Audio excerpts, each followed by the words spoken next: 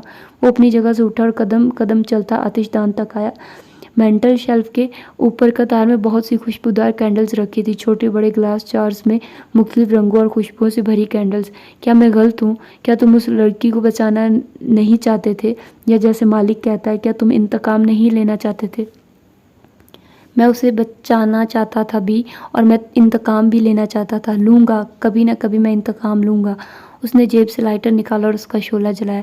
لیکن ابھی میں صرف ایک وجہ سے یہ سب کر رہا تھا، وہ وجہ جو تم میں سے کوئی سننا نہیں چاہتا۔ اس نے لائٹر کے شعلے سے وسط میں رکھی ایک موم بتی کے دھاگے کو سلگایا۔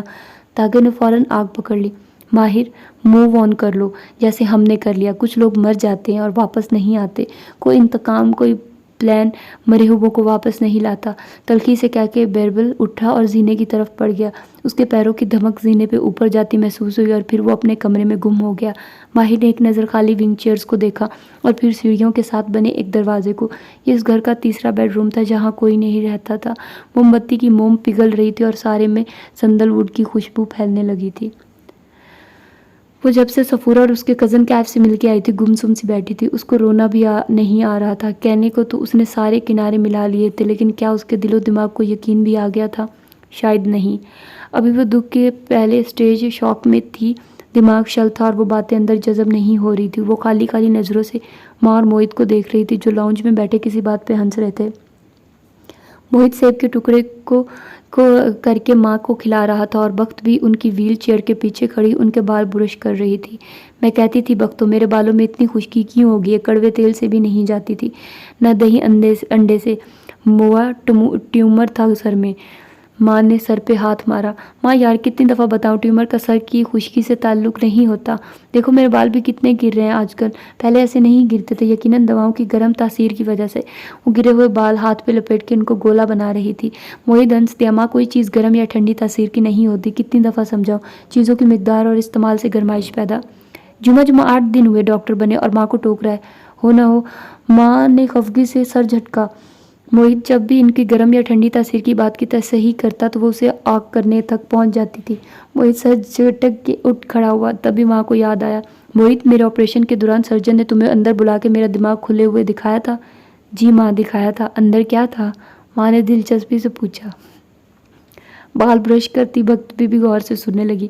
اندر آپ کے خیالات چل پھر رہے تھے، وہ جل کے بولا۔ ایک کیڑا کبیرہ کے نام کا تھا، ایک ممانی کے نام کا، اور بتاؤ۔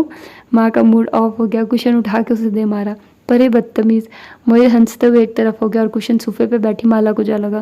وہ ایک دم چونکی جیسے کسی خواب سے جاگی ہو، پھر تیزی سے اٹھ کے کمرے کی طرف بھاگی۔ ماں اور موہت نے تعجب سے اسے جاتے دیکھا۔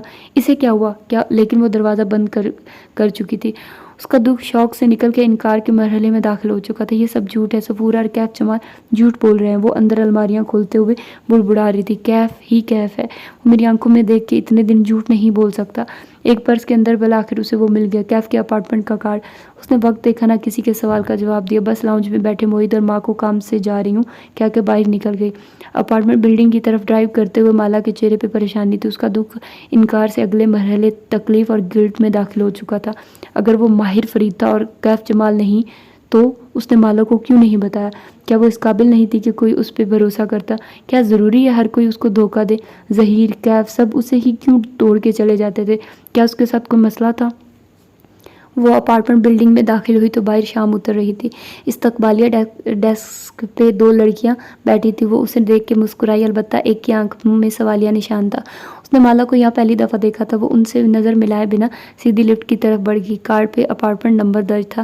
چند منٹ بعد وہ 5ویں فلور کے اس اپارٹمنٹ کے سامنے کھڑی تھی۔ وہ کیا کر رہی تھی؟ وہ کس سے ملنے جا رہی تھی؟ کیا وہ وہاں ہوگا؟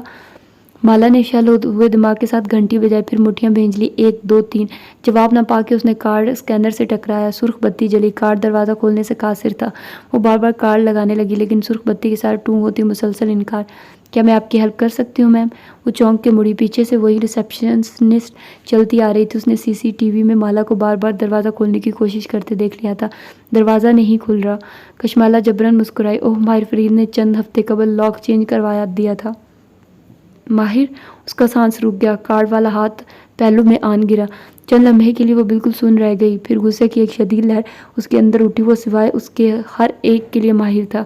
اور کہاں ہے ماہر؟ ان کی فلائٹ تھی کل استنبول کی، ان کا پرنٹر کام نہیں کر رہا تھا، سو انہوں نے سفری کاغذات مجھ سے پرنٹ کروائے تھے۔ ساتھ ہی اس نے وضاحت کی، استنبول؟ مالا نے ابرو اٹھائی، انکار کا مرحلہ گزر چکا تھا، بالآخر صفورہ اور کیف جمال کی باتیں اندر جذب ہونے لگی تھی۔ کیا آپ یہ دروازہ میرے لیے کھول سکتی ہیں؟ ماہر صاحب مجھے جانتے ہیں۔ لڑکی نے شانے اچکایا، میں ایسے دروازہ نہیں کھول سکتی، یہ مالک صاحب کا اپارٹمنٹ ہے، مجھے باہر ماہر یا مالک سے پوچھنا پڑے گا، اگر آپ چاہیں تو میں انہیں ابھی کال کر لیتی ہوں۔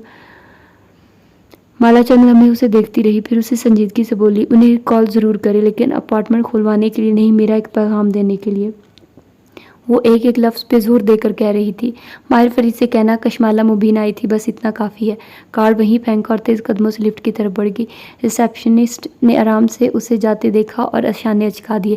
عمرہ کے ان اپارٹمنٹ میں ایسے قصے عام تھے، مرد اپنی گرل فرینڈز کو اپارٹمنٹ لے کر دے دیتے اور ان سے ملنے آتے رہتے، پھر کسی دن اچانک سے بیوی آ کے اپارٹمنٹ کھلوانے اور فساد برپا کرنے کی دھمکیاں دیتی تھی۔ چونکہ اس اپارٹمنٹ میں کوئی عورت نہیں رہتی تھی، اس لیے ایسے کسی ہنگامے کی توقع نہیں تھی، لیکن پھر بھی ان کا عملہ اس عمر میں تربیت یافتہ تھا۔ اس کے جاتے ہی ریسیپشنسٹ نیچے آئی اور فون کا ریسیور اٹھایا۔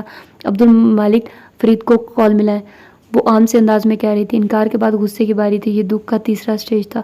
گھر کی طرف ڈرائیو کرتے ہوئے اس کے ہاتھ غصے سے کپ کپا رہے تھے۔ یہ سب کیسے ہو گیا اس کے ساتھ؟ وہ اس کو کبھی معاف نہیں کرے گی، اس نے کیسے اسے اتنا بڑا دھوکہ دے دیا؟ ساتھ ہی وہ بار بار اپنا فون بھی چیک کر رہی تھی، شاید وہ میسج کر دے، شاید وہ کال کر لے اور اسے بتا دے کہ وہ سب ایک غلط فہمی ہو، اسے سودے بازی کا مرحلہ کہتے ہیں جو غصے کے ساتھ منسلک ہوتا ہے۔ کچھ ایسا معجزہ نہ ہو جائے جو یہ ثابت کر دے کہ ماہر فرید کوئی نہیں تھا، وہ کیف جمال ہی تھا، گھنی دھوپ میں ہمیشہ اس کا سایہ بننے والا، نہ کہ پیروں تلے سے زمین کھینچنے والا۔ کمرے میں آ کے اس نے دروازہ بند کیا اور وہیں زمین پہ بیٹھتی گئی۔ ایک دم سے آنکھوں سے آنسوؤں کا ریلا بہہ نکلا۔ آنسوؤں کے بالآخر یقین آ گیا تھا کہ ان کی منزل باہر بہہ جانے میں تھی۔ وہ نکلے اور پھر نہیں رکے، وہ وہیں بیٹھ کے رونے لگی۔ انکار، غصہ، سودے بازی سب آنسوؤں میں بہہ گیا، اور اب سب سے طویل مرحلہ شروع ہونا تھا، ڈپریشن اور درد کا مرحلہ۔ یہ تم نے کیا کیا کیف؟ میری آنکھوں میں دیکھ کے تمہیں اتنے عرصے تک جھوٹ بولتے رہے، یہ تم نے کیسے کر لیا؟ کتنا پتھر دل تھا تمہارا؟ وہ بار بار کیف کو مخاطب کر رہی تھی۔ وہ کہیں بھی نہیں تھا اور وہ ہر جگہ تھا۔ یہ ایسا دکھ جو اندر سے کاٹتا تھا، روح ایسی چلنی ہوئی کہ اسے لگا وہ اپنے پیروں پہ کھڑی نہیں ہو سکے گی۔ جانے کب وہ روتے روتے بیڈ پہ جا کے لیٹ گیا اور منہ سر لپیٹ لیا۔ جب جاگی تو جسم بخار میں بھنک رہا تھا اور موحد اسے ڈرپ لگا رہا تھا۔ وہ کینولے کی سوئی کی تکلیف سے جاگی تھی، سر بھاری ہو رہا تھا اور جسم میں جان نہیں تھی۔ مالا، کیا ہوا ہے؟ وہ نرمی سے پوچھ رہا تھا۔ اس نے ایک نظر بازو میں پیوست سوئی کو دیکھا اور دوسری نظر اوپر سٹینڈ پہ لگی ڈرپ پہ ڈالی۔ آنکھیں ابھی تک بھیگی ہوئی تھی۔ اس نے جواب نہیں دیا، بس کروٹ کے بل لیٹے وہ رونے لگی، ایک دم زور زور سے۔ ماں اس کے ساتھ لیٹی ہوئی تھی، کروٹ اس کی طرف موڑے وہ پیار سے اس کا کندھا تھپکنے لگی۔ میری پیاری بیٹی، میری بہادر بیٹی، نہ رو، اب تو میں ٹھیک ہوں۔ مالا مزید اونچی آواز سے رونے لگی، بیٹے میں ٹھیک ہوں اب۔ ماں کی اب بھی آنکھوں میں آنسو آ گئے۔ موحد بھی یہی سمجھا کہ وہ ماں کے لیے پریشان ہے۔ مالا، ماں ٹھیک ہے، تم کیوں پریشان ہوتی ہو؟ مگر اس نے جواب نہیں دیا۔ وہ اونچا اونچا رو رہی تھی جیسے بچے روتے، اور بچے ایسے اس لیے روتے ہیں کہ وہ تکلیف کو سمجھ نہیں پاتے، نہ اپنے احساسات کو۔ جب وہ کسی سچویشن کو ڈیل نہ کر سکیں تو رونے لگ جاتے ہیں، جیسے رو کے وہ اپنے مسئلے فکس کر لیں گے، اور پھر رو رو کے وہ سو جاتے ہیں، اور جب جاگتے ہیں تو ان کو اپنا مسئلہ بھول چکا ہوتا ہے۔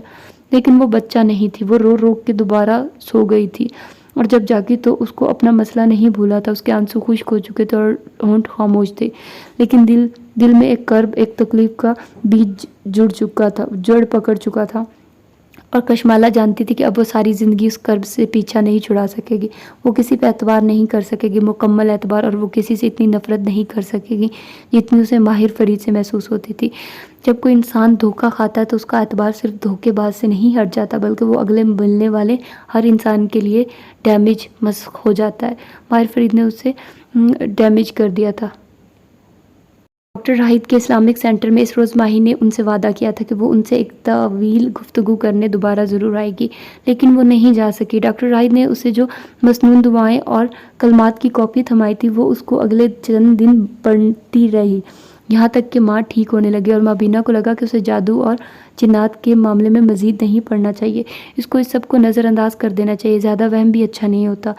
جتنا زیادہ وہ جادو اور جنات کے بارے میں سوچتی اتنا اسے اندھیرے سے خوف آتا۔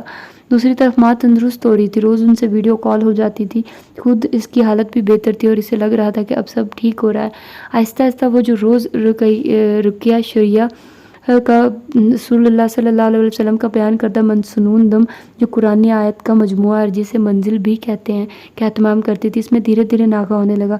کبھی ایک دن سستی میں چھوڑ دیا اور کبھی بھول گئی، یہاں تک کہ جولائی کی ایک صبح ماہی اس حالت میں اٹھی کہ اس کی کمر میں شدید درد ہو رہا تھا۔ وہ درد کے باوجود کوڑے کے تھیلے اٹھائے گھر سے باہر آئی تاکہ انہیں ڈمپ کر سکے، کیونکہ آج کوڑے والے نے آنا تھا۔ وہ رات کوڑا باہر نہیں رکھتی تھی ورنہ رکون ایک جانور آ کے سارے تھیلے پھاڑ دیتے تھے۔ وہ جیسے ہی باہر نکلے آسمان سے خون کے چند قطرے اس کے اوپر گرے۔ ماہی نے چونک کے سر اٹھایا، اس کے چہرے، کندھوں اور بازوؤں پہ سرخ پتلا کیا گیا خون جگمگا رہا تھا اور گھر کے سامنے بغیر کسی قدرتی وجہ کے پانی پڑا تھا۔ اللہ لا الہ الا هو الحی القیوم۔ منہ سے بے اختیار آیت الکرسی نکلی، قرآن کی سب سے بڑی آیت، اس سے بڑا کچھ نہ تھا، لیکن پھر بھی خوف، پریشانی اور دل ڈوبنے کا احساس اسے اپنی لپیٹ میں لینے لگا۔ کبیرہ تائی اور ان کے جادو ٹونے اس کا پیچھا نہیں چھوڑنے والے، اسے اس معاملے کو ہلکا نہیں لینا چاہیے۔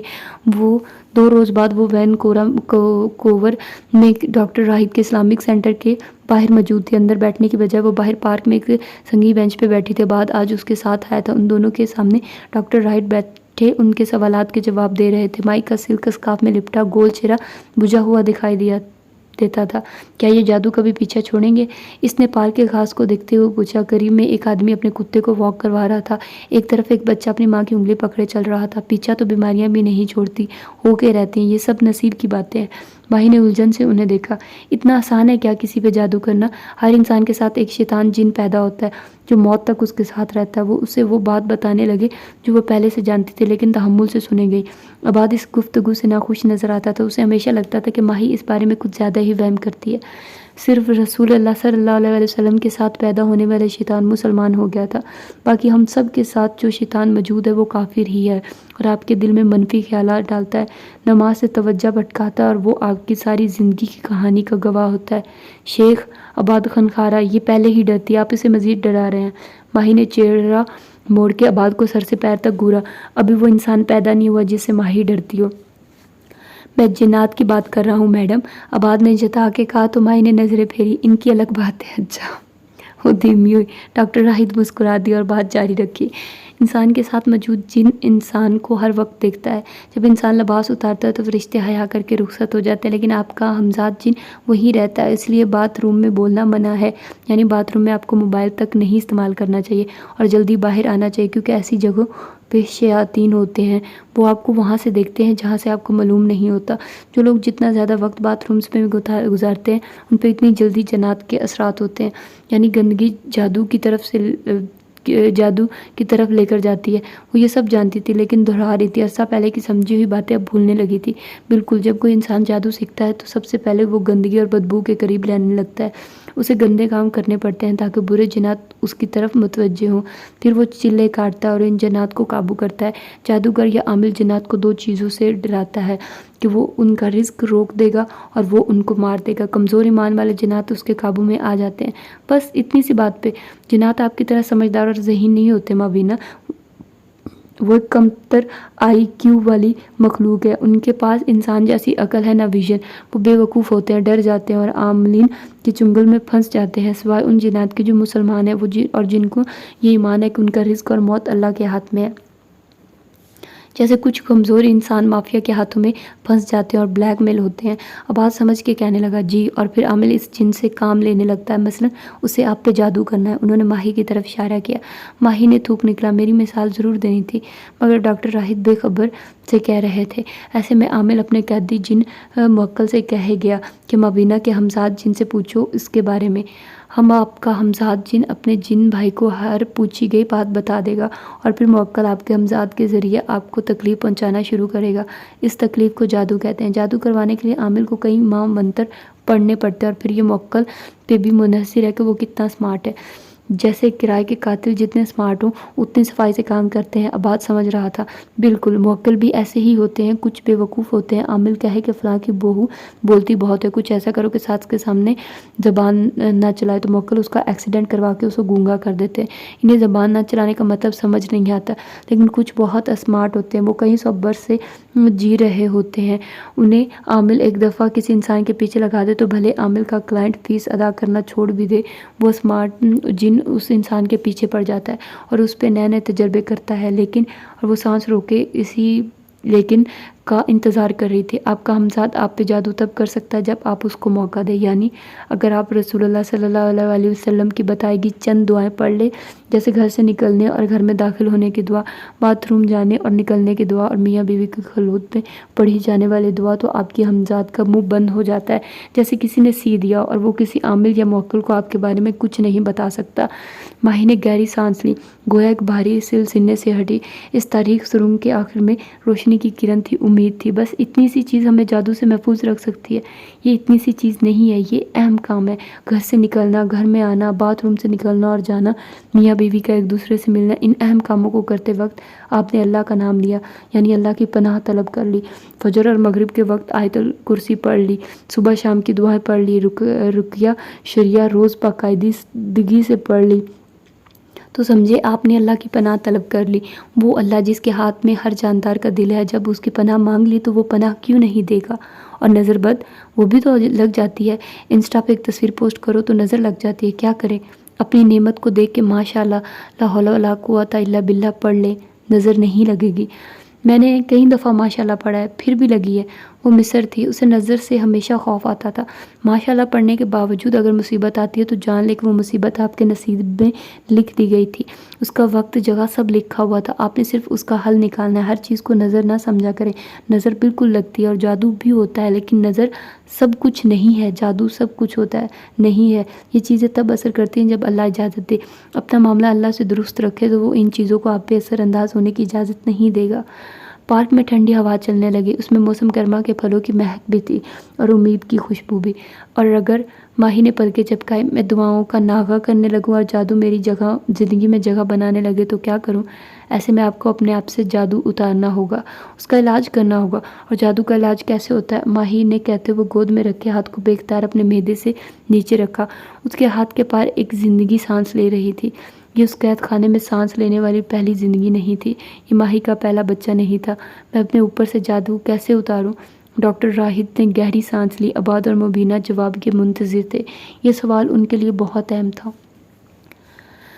کبیرہ سعدان کے آفس میں اس وقت تناؤ پھیلا تھا۔ کبیرہ اپنی اونچی کرسی پہ بیٹھے پین کا بٹن نیچے اوپر کر رہی تھی، پین کی کلک کلک خاموشی میں درار ڈال رہی تھی۔ وہ زرد رنگ کے کافتان میں ملبوس تھی، بوائے کٹ بال، کانوں میں دمکتے موتی، گردن میں ہیروں کی لڑی خوب کالی کر کے بنائی گئی، اسموکی آئیز جن میں سارے زمانے کی ناراضی بھری تھی۔ کبیرہ ناخوش تھی اور برہم بھی۔ نگینہ کی ایک رشتہ دار مجھے بتا رہی تھی کہ زیاد اور کشمالہ کا رشتہ طے ہونے والا ہے۔ میز کے اس پار بیٹھی مہمان خاتون نے افسردگی سے اطلاع دی۔ مہمان بھورے سنہرے سیدھے بالوں والی ان کی ہم عمر خاتون تھی، جس نے لون کا کامدار جوڑا اور گردن میں قیمتی پتھروں کی مالا پہن رکھی تھی۔ کوچ کا برینڈڈ بیگ میز پہ رکھا تھا، ساتھ کافی اور سینڈوچ بھی رکھے تھے جنہیں دونوں خواتین نے نہیں چھوا تھا۔ کیا کروں میں؟ اس نگینہ کا وہ پیٹر مسیح تو اب کسی کام کا نہیں رہا۔ کبیرہ نے زور سے پین کی نب ٹیبل میٹ میں گاڑ دی، آنکھوں سے شرارے پھوٹ رہے تھے۔ زیاد کا رشتہ عنایہ سے ہونا چاہیے تھا، لیکن نہیں، جو کام کروانا چاہو حورے جہاں کی بیٹیاں درمیان میں آ جاتی ہیں، اوپر سے وہ تندرست ہو رہی ہے۔ اس کی آواز آہستہ ہوئی۔ مہمان فرزین بیگم نے تعجب سے ابرو اٹھائے، اتنے سخت جادو کے باوجود؟ وہی تو نہیں سمجھ میں آ رہا، ماہی کا بچہ بھی ہونے والا ہے، 2.5 ماہ رہ گئے ہیں، اب کیا خاک مس کیریج ہوگا اس کا؟ فرزین بیگم نے ٹھنڈی سانس بھری۔ پیٹر مسیح کے پاس کوئی تو حل ہوگا۔ کہتا ہے نگینہ اور ماہی دونوں پہ اس کا جادو نہیں چل رہا کیونکہ وہ پڑھائی بہت کرتی ہیں۔ کبیرہ فرزین خنخاری، کیا ضروری ہے کہ تم زیاد کو ہی اپنا داماد بناؤ؟ اور بھی اچھے لڑکے؟ مجھے زیاد ہی چاہیے۔ وہ ایک دم پھنکاری، حسد اور نفرت سے اس کی آنکھیں سرخنے لگی۔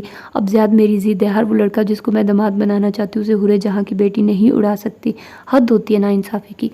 خاموشی ایک دفعہ پھر سے چھا گئی۔ کبیرہ اب سامنے خلا میں دیکھتی کچھ سوچ رہی تھی۔ یہ نگینہ راستے سے ہٹ جائے، بیمار وغیرہ پڑ جائے تو یہ معاملہ ٹل جائے گا، یہی بتانے آئی ہوں۔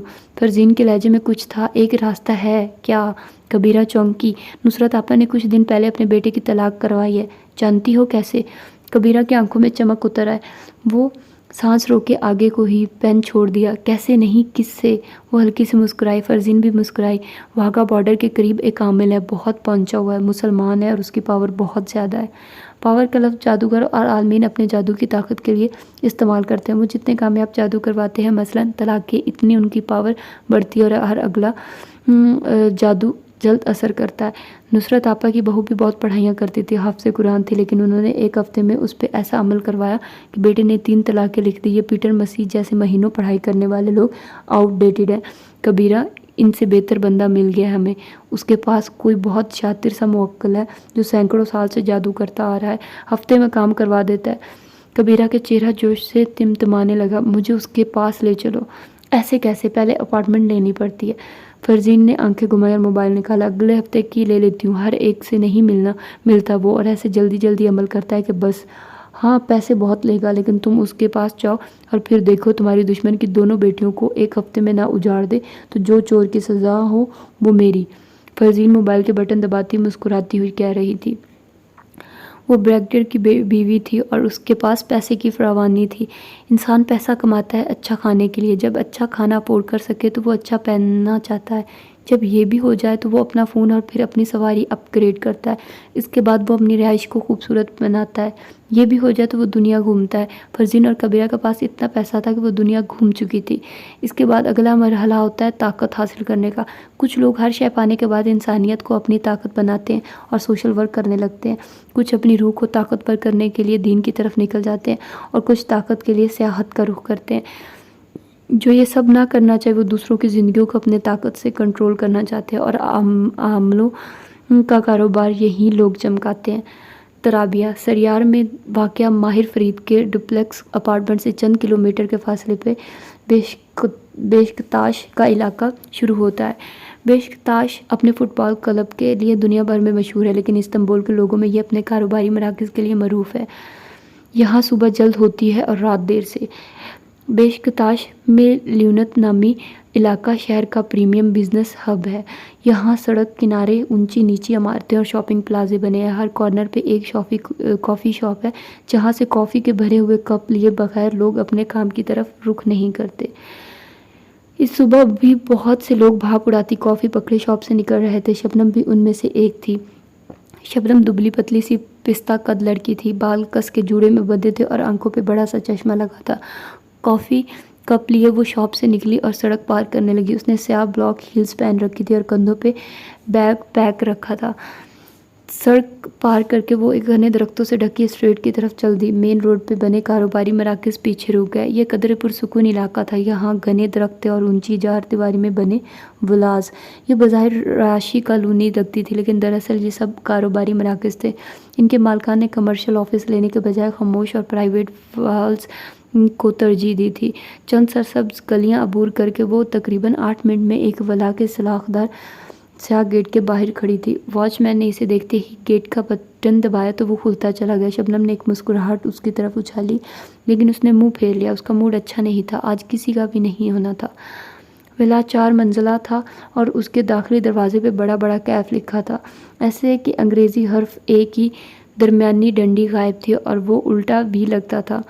مستطیل سرمئی ولا کے ہر آفس میں ایک بڑی کھڑکی نظر آ رہی تھی۔ باہر اسٹریٹ سرسبز تھی، لیکن ولا کی 4 دیواری کے اندر نہ کوئی درخت تھا نہ پودا، محض سرمئی دیواریں تھیں اور سرمئی فرش، ٹھنڈا اور بے حس۔ شبنم مسکراتے ہوئے آفس کے داخلی دروازے تک آئی تو شیشے کے دروازے خود بخود کھل گئے۔ سامنے چمکتی ہوئی ریسیپشن نظر آئی جو سفید اور سیاہ رنگ میں بنی تھی۔ مرمری ڈیسک کے پیچھے بیٹھی لڑکی شبنم کو دیکھتے ہی اٹھ کھڑی ہوئی۔ شبنم میں روز 8:30 بجے آتی تھی، آج 7:30 کیوں آئی ہوں؟ ترکش ریسیپشنسٹ ناخوشی سے شکایت کر رہی تھی۔ اس کے شکایتی لہجے کا چھوٹی سی شبنم پہ کوئی اثر نہ ہوا۔ وہ مسکرا کے آگے آئی اور ایک کونی ڈیسک پہ رکھی دوسری ہاتھ میں کافی کپ تھا۔ کیونکہ آج ہمارا باس واپس آ رہا ہے سیلین، تم پہلی دفعہ اس سے ملو گی۔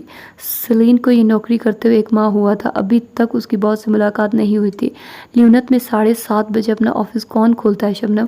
وہ منہ بسورے بولی۔ وہ فارنرز جن کے پاس ڈالرز ہوں، شبنم نے یاد کروایا۔ ہو نہ ہو سیلن نے ناک سے مکھی اڑائی. ترکش مڈل کلاس کی طرح فارنرز کی نوکری کی اسے بھی ضرورت تھی. وہ ملک میں پیسہ لاتے تھے، ترکش لوگوں سے کہیں زیادہ پروفیشنل ہوتے تھے اور بہتر تنخواہ دیتے تھے. ورنہ ترکی کی گرتی ہوئی اکانومی اور بڑھتی مہنگائی میں لوکل بزنس کی نوکری کرنے سے گھر نہیں چلتے تھے. تم بہت خوش نظر آ رہی ہو. سیلین نے مشکوک نظروں سے شبنم کو دیکھا، حالانکہ باقی سب چڑچڑے اور ناخوش لگ رہے تھے، کیونکہ ماہر بے کے آنے کے بعد سب کی زندگی اجیرن ہو جاتی ہے. شبنم نے اینک کے پیچھے سے آنکھیں گھمائی. لبوں پہ مسکراہٹ تھی. وہ دونوں ریسیپشن ڈیسک پہ سر ایک طرف دوسرے کی طرف جھکائے کھڑی سرگوشی میں بات کر رہی تھی. ماہر اس شرکت کمپنی کا فاؤنڈنگ پارٹنر ہے نا؟ ہاں، وہ چیف آف دی ڈیزائن ہے، یعنی ڈیزائن پارٹنر. اور اس کی کزن زہرینہ کمپنی کی مینیجنگ پارٹنر ہے. وہ بزنس سائڈ کو دیکھتی ہے اور ماہر ڈیزائن کو. وہ اپنے باس کا ذکر بہت فخر سے کرتی تھی. میں نے سنا اس کے پاس بہت پیسہ ہے. پھر اس نے لندن چھوڑ کے اس ملک میں کمپنی کیوں بنائی؟ جو سیلین نے آنکھیں گھما کے اطراف میں دیکھا. مسلسل ڈوب رہی ہے. شبنم نے شانے اچکا دیے اور کافی کا گھونٹ بھرا. یہ تو مجھے نہیں معلوم، لیکن کوہف کبھی نہ کبھی اپنے پیروں پہ ضرور کھڑی ہوگی. وہ فخر سے بولی. اور آج کل جس عمارت کے ڈیزائن پہ ماہر کام کر رہا ہے وہ قطر کے ایک بینک کی عمارت ہے. اگر ہمیں یہ پروجیکٹ مل گیا تو دیکھنا کیف اٹھ جائے گا. لیکن باس تو 3 مہینے سے آفس میں نہیں تھا. وہ کام کیسے کر رہا تھا؟ سیلین. شبنم نے افسوس سے اسے دیکھا. اسی لیے تمہیں کوئی ریسیپشنسٹ سے اوپر کی نوکری نہیں دیتا. آرکیٹیکٹس گرافک ٹیبلٹس پہ کام کرتے ہیں. انہیں کام کرنے کے ایک ساتھ ہونے کی ضرورت نہیں ہوتی. ماہر کے ساتھ کیف کے 9 آرکیٹیکٹ ایک ہی عمارت پہ کام کر رہے تھے. وہ دن میں گھنٹوں زوم میٹنگز کے ذریعے ساتھ کام کرتے تھے. ماہر کی یہ عادت ہے. وہ کنٹریکچوئل آرکیٹیکٹ ہے. جب اسے کوئی ماسٹر پیس بنانا ہوتا ہے تو وہ کہیں دور جا کے خاموشی سے کام کرتا ہے. تمہاری باتوں سے تو وہ محنتی سا باس لگتا ہے، لیکن ہر کوئی اسے ناپسند کیوں کرتا ہے؟ ارے نہیں، تمہیں غلط فہمی ہوئی ہے. ہم اسے ناپسند نہیں کرتے. شبنم آگے ہوئی اور مسکرائی. ہم سب اس سے نفرت کرتے ہیں. سیلین کے لب کھل گئے. کیوں؟ پھر اسے یاد آیا. آواز دھیمی کی. کیا وہ واقعی کسی زمانوں میں سائیکوپیتھ تھا؟ میں نے اسٹاف سے سنا ہے. شبنم کی مسکراہٹ غائب ہوئی. اس نے زور سے خالی کپ ڈسٹ بن کی طرف اچھالا، پھر آگے جھکی اور اینک کے پیچھے سے سیلین کو گھورا. سیلین گڑبڑا گئی. میں مذاق کر رہی. ہمارا باس سائیکوپیتھ تھا نہیں، وہ ابھی تک سائیکوپیتھ ہے. سیلین کی آنکھیں تعجب سے کھل گئی. اسے ماہر فرید کی سیکرٹری سے ان الفاظ کی امید نہیں تھی. شرم کرو شبنم، وہ تمہارا باس ہے. اسے معلوم ہوا تو اس کے بارے میں یہ کہہ رہی ہو تو اسے پہلے سے معلوم ہے. شبنم نے مسکرا کے کندھے اچکا. وہ برا نہیں مانتا. ماہر کو کسی بات سے فرق نہیں پڑتا، کیونکہ وہ انسان نہیں ہے. وہ ایک مشین ہے، روبوٹ. اس کی کوئی زندگی نہیں ہے. وہ روبوٹ کی طرح فکسڈ ٹائم ٹیبل کے ساتھ زندگی گزارتا ہے. ڈپلیکس اپارٹمنٹ کے کچن میں فیضی خانم 2 پتیلیاں ایک دوسرے کے اوپر رکھے قہوہ تیار کر رہی تھی. قریب میں ایک دروازہ ادکھلا تھا جس سے ماہر کا بیڈ روم نظر آ رہا تھا. سیاہ سفید سا کمرہ جس کی سنگار میں اس کے سامنے وہ کھڑا تھا. شرٹ کے کف کھلے تھے اور ٹائی گردن میں مفلر کی طرح پڑی تھی. وہ آئینے میں خود کو دیکھتے ہوئے اپنی چھوٹی بڑی شیو کو دیکھ رہا تھا. مثلاً میں دیکھے بغیر بتا سکتی ہوں کہ وہ صبح فجر کے اذان کے ساتھ جاگا ہوگا اور اس نے ٹھیک 7 بجے شیو بنائی ہوگی. ماہر نے بڑی ہوئی شیو پہ ہاتھ پھیرا، پھر اسے رکھنے کا ارادہ کر کے ڈریسنگ روم کی طرف آیا. وہاں اس کے تمام کپڑے نفاست سے آویزہ تھے. سوٹ، شرٹ سب سیاہ سفید یا سرمئی کا کوئی شیڈ لیے ہوا تھا. وہ سیاہ یا سفید کے علاوہ کوئی رنگ نہیں پہنتا، زیادہ سے زیادہ سرمئی، کیونکہ آرکیٹیکٹ صرف سیاہ یا سفید پہننا پسند کرتے ہیں. ڈریسنگ روم میں ایک طرف شیلف پہ جوتوں کے کئی جوڑے رکھے تھے، دوسری طرف کچھ دراز بنے تھے. اس نے ایک دراز کھولا جس میں کف لنکس سجے تھے. تمام کف لنکس پہ MF لکھا تھا. صرف ایک جوڑا ایسا تھا جس پہ KF لکھا تھا، قاسم فرید. اس نے مسکرا کے انہیں دیکھا لیکن انہیں چھوا نہیں. اپنے MF والے کف لنکس نکالے اور پہننے لگا. اس کی زندگی میں ہر چیز کیلکولیٹڈ ہوتی ہے. وہ گھر سے نکلنے سے پہلے صرف ایک کپ ترکش قہوہ پیتا ہے اور کافی پینے سے آفس آنے تک ماہر کسی سے بات نہیں کرتا. اس کو صبح صبح عام انسانوں سے بات کر کے توانائی خرچ کرنا بھی پسند نہیں ہے. اب وہ ایش گرے سوٹ میں ملبوس جیل سے بال سیٹ کیے کچن کاؤنٹر کے سامنے کھڑا اپنا کافی کپ اٹھا رہا تھا. فیضی خانم خاموشی سے دوسرے کام کر رہی تھی. جب فیضی خانم کپ سے گھونٹ بھرتے اور فون پہ سرسری نگاہ دڑھاتے ہوئے ماہر نے پکارا. وہ تحیر سے پلٹی.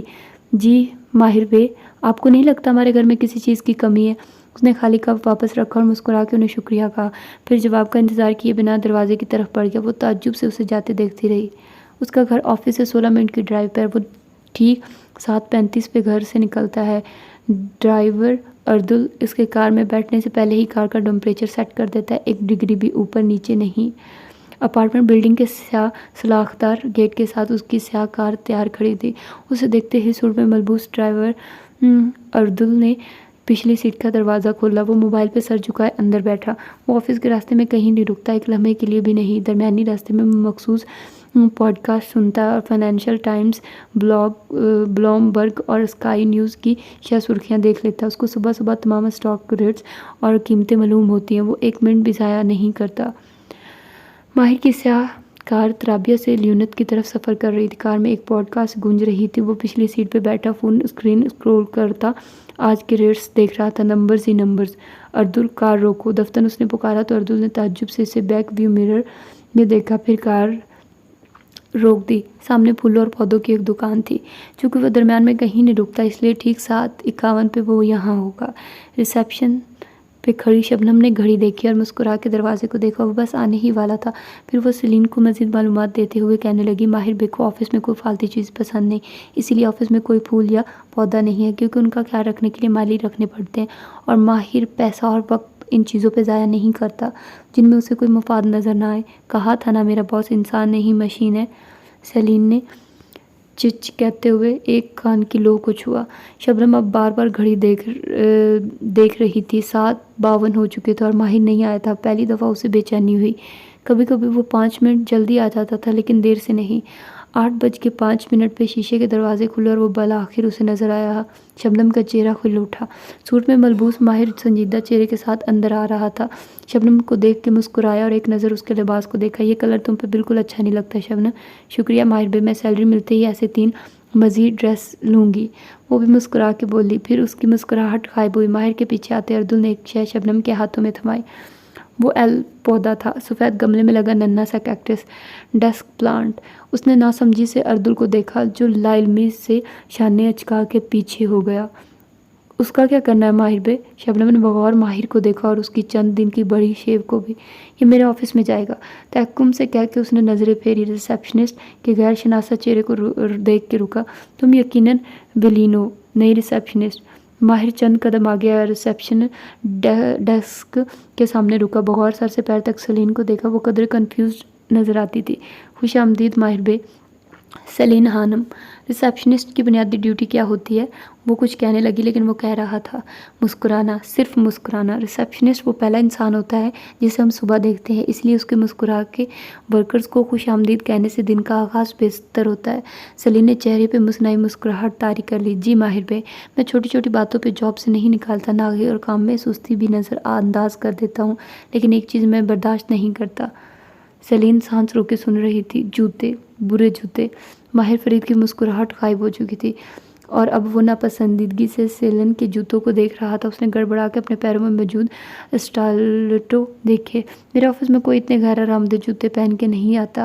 اگر تم دوبارہ مجھے ان جوتوں میں نظر آئی تو دروازہ اس طرف ہے، سختی سے کہا اور لفٹ کی طرف بڑھ گیا۔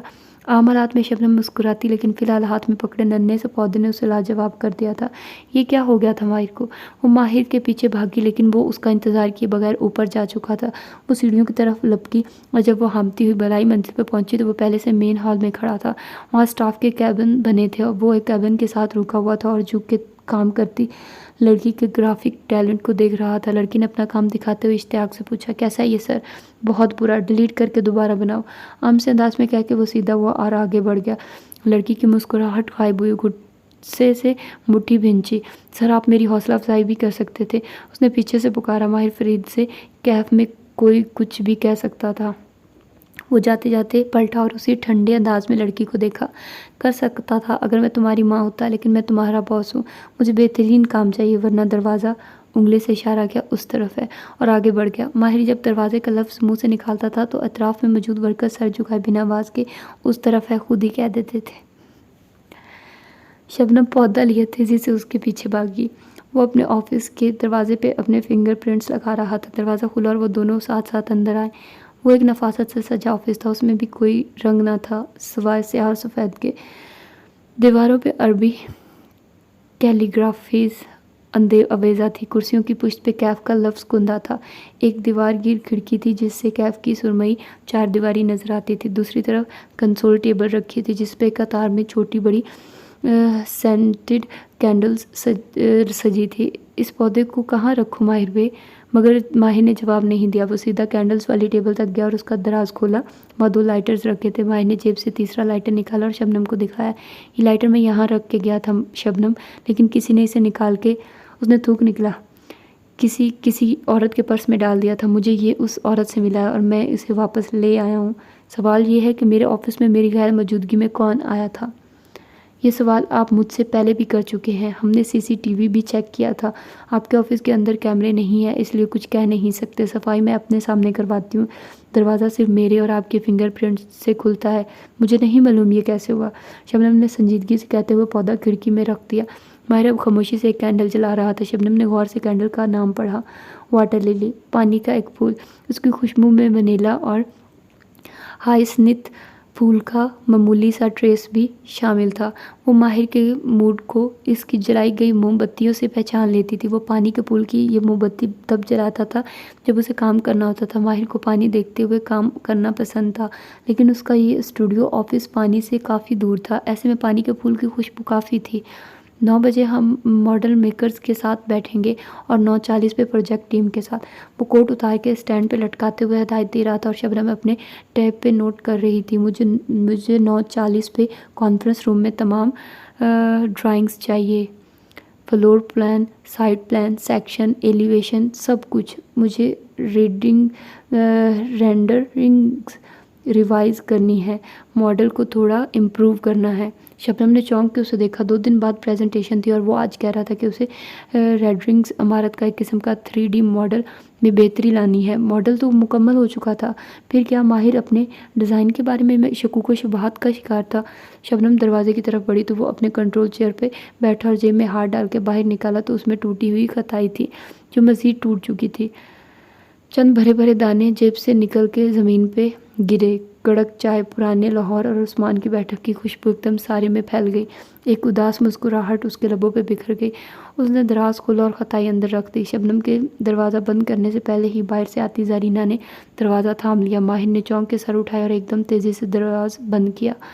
اندر آتی زرینہ نے اس کا دراز بند کرنا نوٹس کیا تھا، لیکن نظر انداز کر کے آگے آئی اور مسکرا کے اس کے سامنے کرسی کھینچی.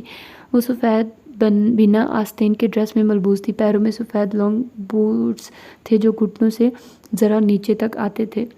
گردن میں لمبی چھوٹی بہت سی سنہری زنجیریں پہن رکھی تھی. بلدار بال دونوں کندھوں پہ بلو ڈرائی کر کے ساتھ کیے گئے تھے. ہم نے تمہیں بہت مس کیا ماہر. وہ سامنے بیٹھی اور لانگ بوٹس والی ٹانگیں ایک دوسرے کے اوپر چڑھا لی. جانتا ہوں. ماہر نے باکس سے ٹیشو کھینچا اور جھک کے زمین پہ گرے ذرے صاف کیے. پھر ٹیشو پیپر بن میں پھینکتے ہوئے سیدھا ہوا. زرینہ نے غور سے اس کی اس حرکت کو دیکھا. لاہور میں تمہارے جیسے صفائی اور نفاست پسند آدمی نے کیسے گزارا کیا ہوگا؟ ماہر نے کونیاں میز پہ رکھی اور سنجیدگی سے زرینہ کو دیکھا. مجبور آدمی کہیں بھی گزارا کر سکتا ہے زارا، چاہے وہ لاہور ہو یا ذہنی امراض کا انسٹیٹیوٹ. کہتے ہوئے اس نے ایک نظر اپنی میز پہ ڈالی. میز کے کونے پہ ایک فریم لٹکا رکھا تھا. اس فریم کو سیدھا کرنے کی اجازت کسی کو نہ تھی. زرینہ نے اس کی نظروں کا تعاقب کیا. کیا تمہیں کچھ ملا؟ ماہر نے نفی میں سر ہلا دیا. اس کا چہرہ اسپاٹ تھا.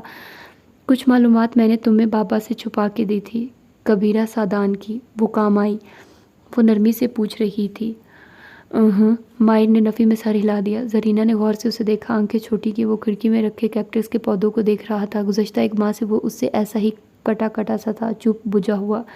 کیا تم واقعی پاپا کے کہنے پہ لندن واپس چلے جاؤ گے؟ میں نے ان سے وعدہ کیا تھا ہے زارا، اور میں اپنی زبان سے نہیں پھرتا. وہ اس کی طرف دیکھے بنا اپنا سسٹم آن کر رہا تھا. کچھ تھا ماہر فرید میں جو بدل گیا تھا. کیا یہ اس کی بڑی شیو تھی یا اس نے گردن گھمائی؟ کھڑکی میں رکھا پودا تھا. تمہیں پودوں کا شوق کہاں سے ہوا؟ زارا مجھے 9 بجے کی میٹنگ سے پہلے کچھ کے PIs دیکھنے ہیں پلیز. دروازے کی طرف اشارہ کیا. شور، تم کام کرو. زرینہ نے مصنوعی مسکراہٹ چہرے پہ سجا لی اور اٹھ کھڑی ہوئی. جاتے جاتے اس نے ایک نظر اس کے دراز پہ ضرور ڈالی تھی. وہ جانتی تھی ماہر لاہور کیوں گیا تھا.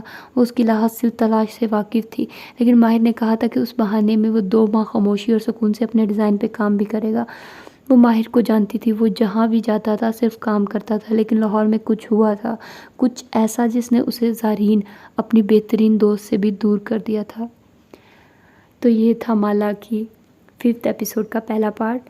آئی ہوپ آپ لوگوں کو اچھا لگا ہوگا. مجھے تو بہت ہی مزے کی اسٹوری لگ رہی ہے اور میرے دل نہیں کر رہا ختم کروں، لیکن آئی تھنک سو 54 منٹ کی ہو چکی ویڈیو اور اس سے زیادہ آپ لوگ بھی برداشت نہیں کر پائیں گے، تو اتنا ہی کرتے ہیں. ٹھیک ہے، انشاءاللہ اگلے پارٹ میں ملاقات ہوتی ہے. اللہ حافظ.